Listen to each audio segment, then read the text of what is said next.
Hello guys, अस्सलाम वालेकुम। मेरा नाम है साइम रियान और मैं स्वागत करता हूं आपको एक न्यू वीडियो में। और आज के वीडियो में हम लोग डिस्कस करेंगे expected cut off for BHMS 2024 इस ईयर के लिए। तो जैसे कि आपको पता है, round 1 MBBS cut off, MBBS and BDS जो कि यूजी के लिए होता है, उसका रिजल्ट आ चुका है। और जैसे कि हमने एक्सपेक्ट किया था कि जनरल का कट ऑफ जाएगा 636, ईडब्ल्यूएस का कट ऑफ जाएगा 1 lakh plus, and OBC and OBC भी ऑलमोस्ट एवरीथिंग सेम रहा। एंड ये आप कुछ देख सकते हो जो रिव्यूज, जो मेरे टेलीग्राम चैनल पे बहुत ऐसे मेरे भाई लोग हैं जिन्होंने मुझे रिस्पॉन्स दिया कि हाँ। एंड अगर आपको याद हो तो मैंने ये रिजल्ट के बाद मेरा वो वीडियो करीब एक डेढ़ महीने पहले का होगा, जहाँ हमने बहुत पहले बता दिया था कि 636 जाने वाला है। बाई चांस एक्चुअली मैंने वो रेंज दिया था कि 636 टू 637 वो उस रेंज में लाइक कर रहा था, और मैंने बस बोला था कि 636 में लाइक करेगा एक डेढ़ महीना पहले। एंड इनफैक्ट वही गया। तो हम लोग सेम मेथड से, जैसे हमने एमबीबीएस का लास्ट वीडियो में डिटरमाइन किया था, जो आई थिंक सबसे मेरा मतलब मोस्ट व्यूड वीडियो एंड बहुत पॉजिटिव रिस्पॉन्स था कमेंट्स में, तो उसी वे से हम लोग ना बीएचएमएस का, मैं बता दिया बीएमएस का नहीं है, बीएमएस नेक्स्ट वीडियो में आएगा, ये गवर्नमेंट बीएचएमएस का हम लोग एक्सपेक्टेड कट ऑफ डिटरमाइन करेंगे। एंड वीडियो शुरू करने से पहले ना मैं चाहूंगा कि कुछ चीज़ आप मतलब समझ लो, क्योंकि लास्ट वीडियो में बहुत जन को कंफ्यूजन हो रहा था। मैं ऑल इंडिया रैंक, जैसे कि आपको पता है, स्टेट रैंक और ऑल इंडिया रैंक काफी मतलब इनवैलिड आप कह सकते हो इस टाइम पे, क्योंकि मैं आपको एक एग्जांपल देता हूँ। अगर आप जनरल हो, और मैं यूजी काउंसलिंग एमबीबीएस और बीडीएस के पॉइंट ऑफ व्यू से बोलता हूँ कि अगर आप एक जनरल कैंडिडेट और आपका रैंक करीब 1800 है, तो आपको बॉर्डर लाइन मिलेगा। और वही एट द सेम केस अगर आप कोई मतलब अलग कैटेगरी से बिलोंग करते हो, लाइक ईडब्ल्यूएस या ओबीसी भी, तो मे भी आपको एक बेटर कॉलेज मिल सकता है। तो स्टेट रैंक और ऑल इंडिया रैंक तो खैर इनवैलिड हो चुका, बट स्टेट रैंक भी उतना करेक्ट नहीं हुआ। तो कैटेगरी रैंक, मतलब आप किस कैटेगरी से बिलोंग करते हैं ना, आपका कैटेगरी रैंक क्या, क्योंकि आगे चल के हम लोग वीडियो में देखेंगे कि हम लोग सीट्स की मदद से और आपका कैटेगरी रैंक की मदद से हम लोग कट ऑफ को डिटरमाइन करेंगे। तो यहाँ पे जैसे कि आप स्क्रीन पे देख सकते हैं कि आप अपने कैटेगरी रैंक कैसे निकाल सकते हैं। तो देखिए, सबसे पहले आपको पीडीएफ खोल लेना, जो हमने प्रोविजनल लिस्ट ऑफ कैंडिडेट्स आपको आयुष काउंसलिंग वाले डब्ल्यूबीएमसीसी में मिल जाएगा। अब उसके बाद देखिए, अगर आप जनरल हो तो आपको GENERAL सिर्फ इतना करके सर्च नहीं करना, आपको एक स्पेस भी देना, क्योंकि अगर आप ईडब्ल्यूएस के केस में देखोगे तो जनरल और हाइफन देके ईडब्ल्यूएस दिया। तो अगर आप सिर्फ जनरल पे छोड़ दोगे, और यहाँ पे जैसे आपको देख सकते हैं यहाँ पे सीरियली सब आ गया, तो सिर्फ अगर आप जनरल पे छोड़ दोगे ना, तो वो आपका general general plus EWS candidates को भी इंक्लूड करेगा। तो इसलिए एक स्पेस दे देना ताकि वो ईडब्ल्यूएस वाला फैक्टर हट जाए। ओबीसी के लिए ओबीसी लिखना और एक ऐसे ब्रैकेट देना, उसके बाद हाइफन देके कैपिटल ए देना। और उसके बाद जैसे कि आप देख सकते हैं, आप सीरियली ऐसे मैनुअली ऊपर नीचे करके आप अपने रैंक पे जा सकते हो, स्टेट रैंक पे, और वहां से ऊपर के साइड में यहाँ पे शो हो गया डैश ऑफ कितना, तो वहां से आप अपना जितना आपका रैंक दिखाएगा डैश ऑफ इतना, तो ऑफ के बाद जो नंबर है वो आपके टोटल कैंडिडेट्स, और जो नंबर आपको दिखाएगा मान लीजिए 26 ऑफ इतना, तो 26 आपका स्टेट का कैटेगरी रैंक होगा। ठीक है, कैटेगरी रैंक होगा। और जो स्टेट रैंक है वो मैंने बता दिया, वो आपके यहाँ पे आपको पीडीएफ में गिवन रहता है। ठीक है, तो अब वीडियो को स्टार्ट करते हैं। ओबीसी बी के लिए भी ओबीसी ऐसे ब्रैकेट देके बी सर्च करना, शेड्यूल एससी के लिए शेड्यूल कास्ट, शेड्यूल एसटी के लिए शेड्यूल ट्राइब, और ईडब्ल्यूएस के लिए जनरल हाइफन ईडब्ल्यूएस देना। ठीक है, तो अब वीडियो को स्टार्ट करते हैं। State rank list government MBBS. सबसे पहले मैं चाहता हूं कि आप लास्ट ईयर का कट ऑफ देख लो, क्योंकि ये थोड़ा सा इंपॉर्टेंट हो जाता है, क्योंकि लास्ट ईयर जितने भी कट ऑफ हुए थे, तो एमएचएमसी मतलब मिदनापुर होम्योपैथिक मेडिकल कॉलेज भी होता है, सिर्फ एक एसटी का कैंडिडेट जो था वो कट ऑफ डीएनडे पे हुआ था। ठीक है, अब आ जाते हैं थोड़े से सीट्स। आप अगर आप मतलब मेरे इस चैनल पे पहले आ चुके तो आप जानते हो हम लोग डेटा पे बात करते हैं, हम लोग फैक्चुअल चीजें पे नहीं बात करते, टोटल हम लोग पॉसिबल सिनेरियोज देखते हैं, सब कुछ देखते हैं। तो इसलिए हम लोग को ना बहुत सारे डेटा कलेक्ट करना पड़ता है। तो आइए कुछ देखते हैं, टोटल सीट्स कितने हैं गवर्नमेंट, ये बीएमएस प्लस बीएचएमएस मिला के। बीएमएस के लिए आप देखिएगा तो 212 सीट है, बीएमएस के लिए 64 सीट्स है। ठीक है, अब सीट्स ऑल इंडिया कोटा में 50, ये गवर्नमेंट बीएमएस प्लस बीएचएमएस मिला के ऑल इंडिया में आपका 50 जाता है और 276 जाता है। अब अगर ये वीडियो बीएचएमएस के लिए, तो बीएमएस का हम क्यों डिस्कशन करें, बीएमएस का सीट्स मैंने यहाँ पे क्यों लिखा, मैं ये रीजन बता दूं। अगर आप बीडीएस, अगर आप नॉर्मली देखोगे तो एमबीबीएस के बाद आपका बीडीएस का कट ऑफ आता है, मतलब पहले एमबीबीएस के सीट्स फिलअप होगा, उसके बाद फिर आपका बीडीएस में आता है। तो सेम चीज बीएमएस और बीएचएमएस के केस में क्या होता है ना, कि बीएमएस पहले फुलफिल होता है, इसका कट ऑफ हाई जाता है, एंड उसके बाद बीएचएमएस के फुलफिल होते हैं। ठीक है, तो इस केस में आपको बीएमएस के सीट्स इंक्लूड करके उसके बाद बीएचएमएस के सीट्स देखने पड़ेंगे। ठीक है, तो यहाँ पे आप सीट मैट्रिक्स देख सकते हो। बीएचएमएस पे हम लोग ज्यादा डिस्कस कर लेते हैं कि यहाँ पे जनरल के लिए 92 सीट्स, ओबीसी के लिए 20, ओबीसी बी के लिए 16, ईडब्ल्यूएस के लिए 20, एससी के लिए 44, एसटी के लिए 12 और पीडब्ल्यूडी के लिए 8 है, जिसमें यूआर के लिए 4 है और एससी के लिए 4। अब ये जो है ना, ये 4 कॉलेज मिलाकर, आपको भी पता होगा कि गवर्नमेंट बीएचएमएस जो वेस्ट बंगाल में, वो टोटल 4 है। ठीक है, तो ये चारों मिला के टोटल ये सीट है। लेकिन ऊपर का बीएमएस का मैंने क्यों लिखा है, क्योंकि पहले अगर हम लोग मैनुअली देखेंगे तो बीएमएस जैसे एमबीबीएस पहले सीरियली फुलफिल हुआ, उसके बाद आप बीडीएस देखते हो, तो सेम चीज बीएमएस का कट ऑफ हाई जाता है। तो ये 28 फिल होने के बाद आपका बीएचएमएस का फिर वो ऐसे सिनेरियो बनता है। ठीक है, अब थोड़े से हम लोग ना इस ईयर के स्टेट लिस्ट पे, क्योंकि वो इंपॉर्टेंट हो जाता है कि क्यों, अगर आप देखिएगा लास्ट ईयर के सिनेरियो से मैंने जो आपको यहाँ पे दिखाया, कि यहाँ पे देखिए ऑलमोस्ट सिमिलर काइंड ऑफ मतलब मार्क्स है, यूआर ओबीसी है क्या। अगर आपको याद भी होगा, एमबीबीएस के लिए 589 गया था फर्स्ट राउंड में, जनरल के लिए और 587 या 588, तो 1-2 मार्क्स का गैप था। लेकिन इस ईयर ओबीसी जनरल का परफॉर्मेंस कुछ ज्यादा हाई है, तो इसीलिए कंपैरिजन बनता है।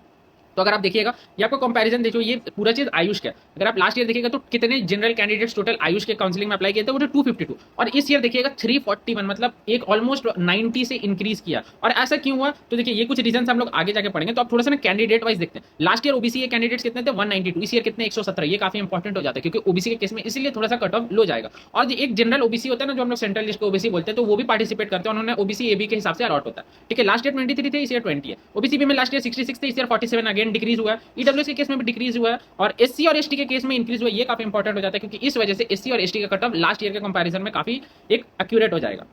तो मैं ये कह रहा था कि ये जो टोटल आपका ये लास्ट ईयर कितना रिजर्व कैंडिडेट्स ने पार्टिसिपेट किया था पूरे टोटल, जैसे यहाँ पे जनरल आपके 252 थे और इस ईयर 341 है, तो लास्ट ईयर टोटल 499 ने पार्टिसिपेट किया था, इस ईयर 408 ने पार्टिसिपेट किया, तो रिजर्व कैंडिडेट्स का नंबर डिक्रीज हो गया। तो अब ऐसा क्योंकि जनरल हाई हो गया और रिजर्व लो हो गया, चाहिए कोई कॉन्फिडेंस था नहीं। इसके रीजन है कि हाँ एक प्रोबेबल सिनेरियो कि जनरल स्टूडेंट्स ने रियली बहुत अच्छा परफॉर्म किया। सेकंड ऑल्सो यूआर से ईडब्ल्यूएस वाले क्राइटेरिया था, जो आप याद करो मैंने बीबीएस वाले वीडियो में बताया था कि यूआर से जो रजिस्ट्रेशन किए थे नीट के टाइम में वो ईडब्ल्यूएस में काउंसलिंग में नहीं कन्वर्ट हो सकते। और ओबीसी एनसीएल का बहुत सारे इश्यूज है, इवन बहुत कॉलेजेस में अलॉट भी हो गया। मेरे एक दोस्त है जिसे पीजी में अलॉट हुआ था, बट उसे डेडलाइन दिया गया था कि 10 दिन के अंदर आपको एनसीएल बना के देना है, आपका सीट कैंसिल हो जाएगा। तो ऐसे बहुत केसेस हुए थे, तो जिसकी वजह से डॉक्यूमेंट वेरिफिकेशन में बहुत जन को ना उसको ओबीसी वालों को या ओबीसी एनसीएल वालों को जनरल कर दिया गया था। तो इसीलिए थोड़ा जनरल का हाई कंपटीशन है।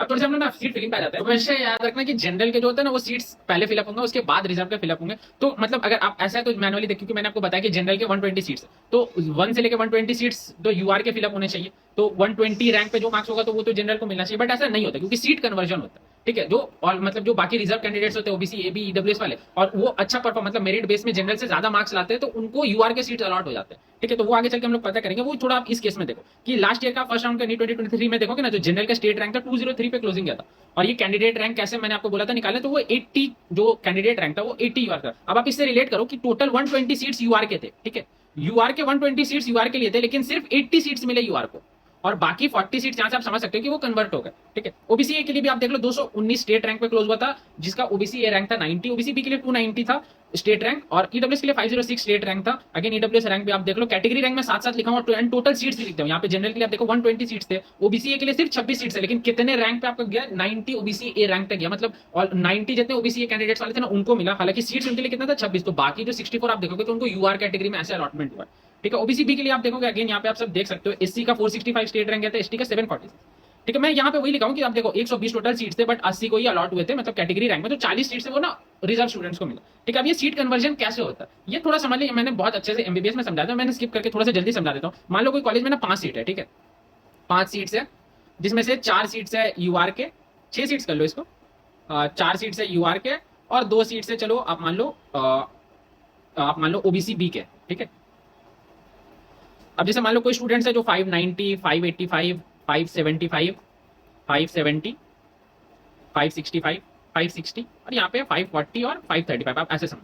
तो ऐसे स्टूडेंट्स ने मतलब अप्लाई किया है इस कॉलेज के लिए। 575 वाला जो कैंडिडेट है वो ओबीसी बी एक्चुअली। ठीक है, अब आप देखो यहाँ पे 4 सीट्स अलॉट होने यूआर के, तो 1 2 3 4 ऐसे 4 सीट्स आपको अलॉट होने को होंगे, और बाकी ये जो 2 ओबीसी सीट्स है ये 575 वाले को मिलना चाहिए था क्योंकि ये ओबीसी बी कैटेगरी का, और 540 वाले को मिलना चाहिए था क्योंकि ये भी ओबीसी बी कैटेगरी का, ये दोनों ओबीसी बी है और ये वाला ओबीसी भी था। बट सीट कन्वर्जन कैसे होता है कि हमेशा लास्ट कट ऑफ देखा जाता है। यहाँ पे इस केस में अगर आप देखोगे तो यहाँ पर 565 है। अब देखते हैं कि 565 से ऊपर किसी रिजर्व कैंडिडेट का बेटर मार्क्स है कि नहीं, अगर है तो उसे यूआर कैटेगरी में अलॉट होता है। जैसे आप इस केस में देखोगे तो ये 575 है, तो इसका मार्क्स ज्यादा है। अगर आप यूआर के कट ऑफ से देखोगे जो कि यहाँ पे बेसिकली 565 तो ये 575 ये हाई लाया, तो इसको यूआर कैटेगरी से सीट मिलेगा, इसका जो अलॉटमेंट होगा ये यूआर कैटेगरी से होगा। तो इससे बेनिफिट किसको हुआ आप ये थोड़ा सा समझो कि अगर आप देखोगे तो 4 ही सीट्स है यूआर के, तो इसको मिला, इसको मिला, इसको मिला और इसको मिला, तो 565 वाले को सीट नहीं मिला। अगर आप यहाँ पे देखोगे तो ये जिसको मिल रहा था सीट, क्योंकि ये जो 4 यूआर के सीट्स थे तो इसको मिल रहा था, बट क्योंकि यहाँ पे सीट कन्वर्जन हो गया तो इसको सीट यहाँ पे नहीं मिली, और उसके बदले अगर आप देखोगे तो इसको मिल गया सीट क्योंकि इसको यूआर में मिल गया। तो ये 2 ओबीसी बी के सीट्स तो अभी भी इंटैक्ट है, तो यहाँ पे 540 वाला ओबीसी बी कैंडिडेट और 535 वाला, तो इसी वजह से आप देखोगे कि 535 वाले को सीट मिल गया और 565 वाले को नहीं मिला। तो ऐसे होता है सीट कन्वर्जन। ठीक है, अब थोड़ा सा बेसिक समझ लो कि मैं आपको ये समझा देता हूँ कि थोड़ा सा ये देखो यूआर के जो सीट्स है, जैसे सारे कैंडिडेट्स के होते हैं ना, OBC A, OBC B, EWS, SC ST, तो देखो अब ये जो ओबीसी ए के सीट्स है ये सिर्फ रिजर्व्ड है ओबीसी ए स्टूडेंट्स के लिए। इस सीट्स को ना ये ले सकता है, ना ये ले सकता है, ना यूआर ले सकता है, कोई नहीं ले सकता। ये सीट सिर्फ ओबीसी ए वालों के लिए ही है। लेकिन ऐसे ही सेम चीज ना आपका सारे मतलब ये जो कैटेगरी, जैसे ये ओबीसी ए का मैंने बोला, तो ओबीसी बी का भी ना सिर्फ ओबीसी बी के लिए, ईडब्ल्यूएस के लिए भी सिर्फ ओबीसी बी के लिए, एससी एसटी के भी है। लेकिन ये जो यूआर का होता है ना जनरल का, ये सीट्स में सब अप्लाई कर सकते हैं मेरिट के लिए। अगर किसी का मेरिट अच्छा है तो वो यूआर कोटे में सीट ले सकता है। ठीक है, तो इसीलिए थोड़ा सा जनरल का केस में कट ऑफ बहुत हाई जाता है, और जनरली ये जिसे सब कहते हैं कि पार्सलाइजेशन होता है। अब थोड़ा सा कैटेगरी वाइज में हम लोग डिस्कस करते हैं। Generally last year state rank और कैटेगरी रैंक स्टार्ट होता है 80। ठीक है, अब नंबर ऑफ सीट्स को लास्ट ईयर 120 थे, 120। तो नंबर ऑफ सीट्स फिक्स है, तो आपको कुछ सिनेरियो हो सकते हैं। जैसे लास्ट ईयर मान लेते हैं ना कि कोई भी कन्वर्जन नहीं हुआ, मैं बोला कि सारे जो यूआर के ना वो मेरिट बेसिस पे रहे, कोई भी रिजर्वेशन वाले कैंडिडेट्स है वो उतने मेरिट के बेसिस सीट्स नहीं ले पाए। ठीक है, तो यूआर अलॉटमेंट कोई कुछ नहीं हो, तो उस केस में ये जो 120 सीट्स है ये पूरा 120 सीट्स तो जनरल को मिलेंगे। ठीक है, तो अगर 128 जनरल रैंक वाले को तो कंफर्म सीट मिलेगा, क्योंकि अगर कोई अलॉटमेंट नहीं हुआ, ये 120 सीट पूरे जनरल के लिए, तो 120 जनरल स्टूडेंट जो स्टेट रैंक आपको मिला, जो कैटेगरी रैंक, मैं अगेन बता दूं कैटेगरी रैंक इंपॉर्टेंट हो जाता है। आप जनरल में में जाके अपना चेक करना, जैसे मैंने आपको वीडियो के स्टार्टिंग में बताया कि आपका 120 पे किसका मार्क्स लाइक कर, अगर आपका 120 जनरल रैंक है तो आपका ऑल इंडिया रैंक ऐसा होगा 151775। ठीक है, अब ये देखो ये एक इंपॉसिबल सिनेरियो, क्योंकि अगर आप स्टेट लिस्ट देखोगे ना तो बहुत ऐसे मेरिटोरियस स्टूडेंट है जो reserve candidates and better perform किए। ठीक है, तो उस केस में आप एक चीज यहाँ पे श्योर हो जाओ कि ये जो रैंक है 151775 या फिर इसके नीचे मतलब हायर मार्क्स वाले, मतलब जिसका 147 है ऐसे रैंक है 1.45 लाख है, तो आपको तो कंफर्म बीएचएमएस कॉलेज मिलेगा ही मिलेगा। ठीक है, ये मेरी तरफ से श्योरिटी, क्योंकि इसके नीचे सारे रैंक वाले को मिलेंगे। अब एक सिनेरियो हो जाता है ना कि लास्ट ईयर का आप यूआर अलॉटमेंट देख लो, कि लास्ट ईयर मैंने कितना बोला था कि आपका टोटल यूआर अलॉटमेंट आपका 80 यूआर अलॉटमेंट हुआ था, मतलब यूआर कैटेगरी का जो रैंक है 80 यूआर कैटेगरी को मिला था। तो इस ईयर इस रैंक पे देखोगे तो 120165 आपका ये ऑल इंडिया रैंक बन रहा है। ठीक है, और ये काफी लेस सिनेरियो है, क्योंकि अगेन मैंने आपको स्टार्टिंग में वो डेटा क्यों बताया था कि रिजर्व वर्सेज अनरिजर्व, तो आप देखोगे कि रिजर्व कैंडिडेट्स का रेशियो गिरा और जनरल नंबर ऑफ कैंडिडेट्स भी बढ़े, उनका परफॉर्मेंस भी बढ़ा, and at the same time reserve candidates का नंबर और परफॉर्मेंस भी घटा। तो इस वजह से ये सिनेरियो भी काफी अनलाइकली। तो पॉसिबल सिनेरियो क्या है वो मैं यहाँ पे लिखा हूँ कि 100 से 110 यूआर रैंक तक क्लोजिंग जाएगा। मतलब मैं बोल रहा हूँ ना कि 10 से 15 आपका जो सीट्स है ना वो मतलब 10 से 20 सीट्स है वो आपका टोटल कन्वर्ट होगा एंड बाकी सब कुछ सेम रहेगा। तो यहाँ पे रैंक आप देख सकते हो 1,35,000, ये मैं इस यूआर रैंक पे आपको बता दूं। ठीक है, तो एक्सपेक्टेड कट ऑफ जनरल के लिए अगर आप स्टेट रैंक देखोगे तो 170 से 190 मेरे ख्याल से क्लोजिंग जाना चाहिए, जो कि लास्ट ईयर 203 पे गया था। ठीक है, ये स्टेट रैंक में बता रहा है, स्टेट रैंक यहाँ पे थोड़ा सा कंफ्यूज मत होना। और कट ऑफ क्या जाएगा 547 टू 550 के अराउंड गवर्नमेंट बीएचएमएस कॉलेज का कट ऑफ जाएगा। सेम चीज ओबीसी ए के लिए आप देख लीजिए, स्टेट रैंक लास्ट ईयर 219 था, कैटेगरी रैंक 90 पे क्लोज हुआ था, नंबर ऑफ सीट्स देखिए 26 सीट्स है। अब थोड़ा सिनेरियो सेम चीज है, अब यहाँ पे देखो सीट्स 90 सीट्स आपके 26 है और कितने कैंडिडेट्स ओबीसी ए वाले को अलॉटमेंट मिला था वो था 90। ठीक है, तो मतलब 64 सीट्स आपके यूआर अलॉटमेंट के थ्रू कहते हैं। ठीक है, ये सब इंपॉर्टेंट हो जाता है कंपैरिजन में, इसलिए मैंने आपको 23 का डेटा बताया था कि आप कंपेयर करके एक प्रॉपर, इसी वे से हम लोग ने एमबीबीएस ने भी एकदम एग्जैक्ट निकाला था।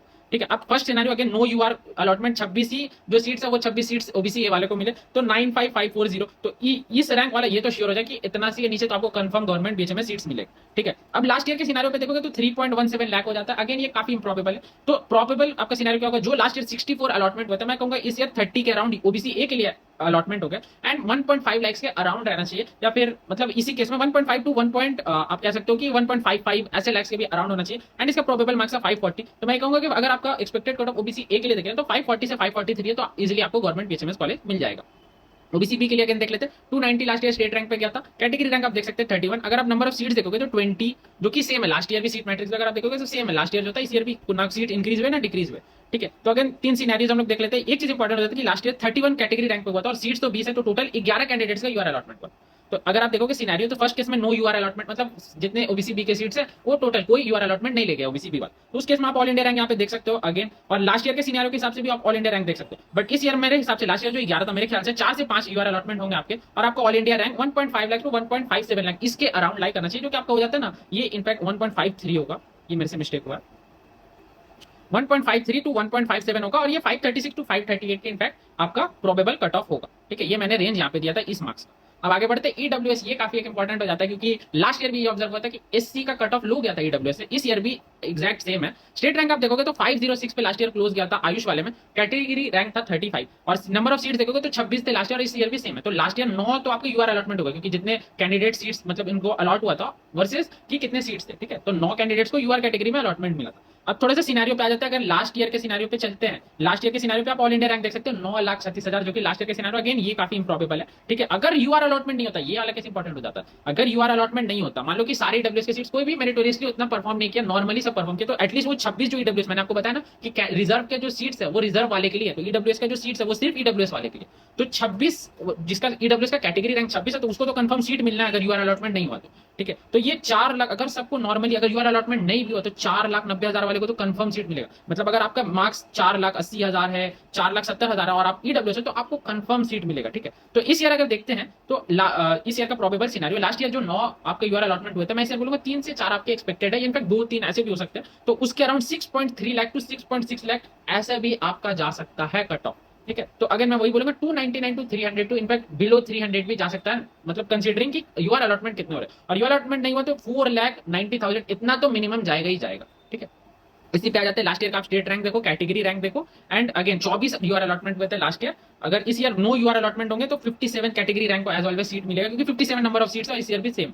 तो 57 कैटेगरी रैंक वाले देखोगे 3,01,836। ये काफी इम्प्रोबेबल सिनेरियो, क्योंकि आपको भी पता है यूआर अलॉटमेंट तो होते ही हैं बहुत सारे में। तो ये इसके नीचे वाले जितने भी 2.9 लाख या 3 लाख वाले तो श्योर हो जाएगा, अगर आप एससी तो आपको सीट मिल जाएगा गवर्नमेंट बीएचएमएस में। लास्ट ईयर के सिनेरियो के अकॉर्डिंग चलेंगे तो 3,18,000 हो रहा है। ये काफी प्रोबेबल। देखिए इसी केस में मैंने आपको एमबीबीएस वाले में बताया था कि इनका यूआर अलॉटमेंट ना काफी कांस्टेंट रहता है ईयर टू ईयर, ठीक है। तो सेम अगर मैं इस ईयर को भी पकड़ूंगा तो 3.2 लाख से 3.3 लाख के अराउंड आपका फाइनल कट ऑफ होना चाहिए, जो कि मार्क्स होता है आपका 420 से 430, ठीक है। तो आप यहाँ पे मैं जो बोल रहा था कि यहाँ पे देखो ऑलमोस्ट डबल ईडब्ल्यूएस और एससी का अगर आप देखोगे, जो कि नॉर्मली आप देखोगे कोई भी एमबीबीएस या बीडीएस में तो एससी का कट ऑफ थोड़ा सा लो जाता है, ईडब्ल्यूएस का थोड़ा generally on the higher side रहता है, ठीक है। अगर आप अब आ जाते हैं एसटी कैटेगरी रैंक पे, लास्ट ईयर 746 स्टेट रैंक पे हुआ था, ठीक है। आप कैटेगरी रैंक देख सकते हो कि 10 ही ने अप्लाई किया था एंड सीट्स अगर आप देखोगे तो 16 सीट्स थे। अब 10 ने अप्लाई किया तो 10 को सीट मिल जाता, बाकी जो 6 सीट्स थे ये एससी वालों को दे दिए जाते, ठीक है। एससी एसटी वाले लोग का वो होता है।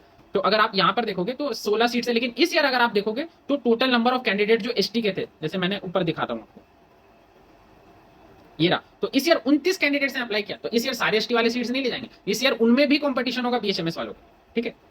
तो अब देखते हैं अगेन नो यूआर अलॉटमेंट। देखो एसटी के केस में जो फर्स्ट रैंक आता है ना उसका शायद 6 लाख कुछ है, तो आप एक्सपेक्ट नहीं करते कि एसटी के केस में यूआर अलॉटमेंट हो तो 10 के 10 ही को सीट मिलेगा, ठीक है। तो आप इस ईयर देखोगे तो 16 कैटेगरी रैंक वाले को सीट मिलना चाहिए, जो कि होता है आपका ऑल इंडिया रैंक 9.37 लाख, ठीक है। और ये अगर आपके इसके अंदर है तो आप 100% आपको सीट्स मिल जाएगी। अगेन एक्सपेक्टेड कट ऑफ मैं बोलूंगा तो 210 से 215 के रेंज में आपका जा सकता है। तो इसी के साथ हम ये वीडियो खत्म करते हैं। मैंने आपको 6 कैटेगरी के सारी एक्सपेक्टेड ये बता दिए। नीट वो वाले वीडियो में एमबीबीएस वाले केस में मैंने नहीं बताया क्योंकि एसटी के जितनी सीट्स है वो फुलफिल कर रहे थे क्राइटेरिया को। तो आप यहाँ पर देखो एसटी के लिए मैंने 210 से 215 बताया, एससी के लिए 420 टू 430, ईडब्ल्यूएस के लिए 299 टू 300, 300 के रेंज में, ओबीसी के लिए 536 टू 538, ओबीसी के केस में 540 टू 543 एंड यूआर के केस में 547 टू 550 के अराउंड मैंने बताया है आपको कट ऑफ। इसी के साथ ये वीडियो खत्म होता है। अगेन हमने डिटेल्ड में बताया, इसको जितना लिमिट कर सका मैंने उतने कम में बताया।